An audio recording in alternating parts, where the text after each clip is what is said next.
जय श्री कृष्ण दोस्तों। श्री कृष्ण कहते हैं जो जिस जिस भाव का चिंतन स्मरण करता है वो उस फल को प्राप्त होता है।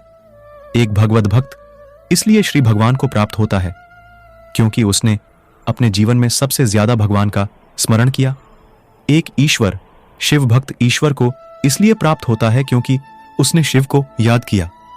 एक गरीब लड़का बड़ा होकर समाज का सबसे सफल व्यक्ति बनता है क्योंकि उसने जीवन में सबसे ज्यादा सफल होने के दृश्य का चिंतन किया। एक रोगी इसलिए स्वस्थ हुआ क्योंकि उसने स्वस्थ होने के दृश्य का चिंतन किया।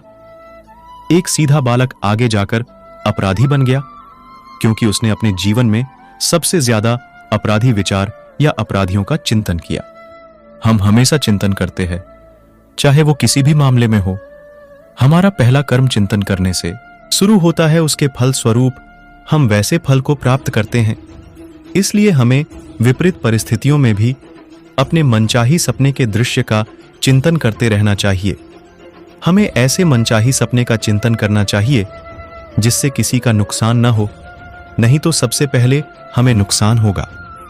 हमें हमेशा प्रभु के चरण का चिंतन करते रहना चाहिए।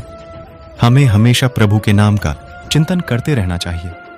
हमें हमेशा प्रभु से मिलने वाले दृश्य का चिंतन करते रहना चाहिए। हमें हमेशा शांति, आनंद, सुख, समृद्धि और प्रभु भक्ति का चिंतन करते रहना चाहिए। हमें हमेशा सफलता का चिंतन करते रहना चाहिए। कोई भी मनुष्य क्षण भर भी कर्म किए बिना नहीं रह सकता। सभी प्राणी प्रकृति के अधीन हैं और प्रकृति अपने अनुसार हर प्राणी से कर्म करवाती है और उसके परिणाम भी देती है। बुरे परिणामों के डर से अगर ये सोच लें कि हम कुछ नहीं करेंगे तो ये हमारी मूर्खता है। खाली बैठे रहना भी एक तरह का कर्म ही है जिसका परिणाम हमारी आर्थिक हानि, अपयश और समय की हानि के रूप में मिलता है। सारे जीव प्रकृति यानी परमात्मा के अधीन हैं। वो हमसे अपने अनुसार कर्म करवा ही लेगी और उसका परिणाम भी मिलेगा ही। इसलिए कभी भी कर्म के प्रति उदासीन नहीं होना चाहिए। अपनी क्षमता और विवेक के आधार पर हमें निरंतर कर्म करते रहना चाहिए। हे अर्जुन, जो मनुष्य मुझे जिस प्रकार भजता है यानी जिस इच्छा से मेरा स्मरण करता है उसी के अनुरूप मैं उसे फल प्रदान करता हूं। सभी लोग सब प्रकार से मेरे ही मार्ग का अनुसरण करते हैं।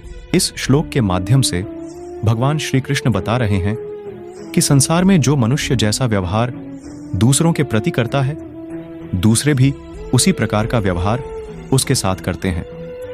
उदाहरण के तौर पर जो लोग भगवान का स्मरण मोक्ष प्राप्ति के लिए करते हैं उन्हें मोक्ष की प्राप्ति होती है।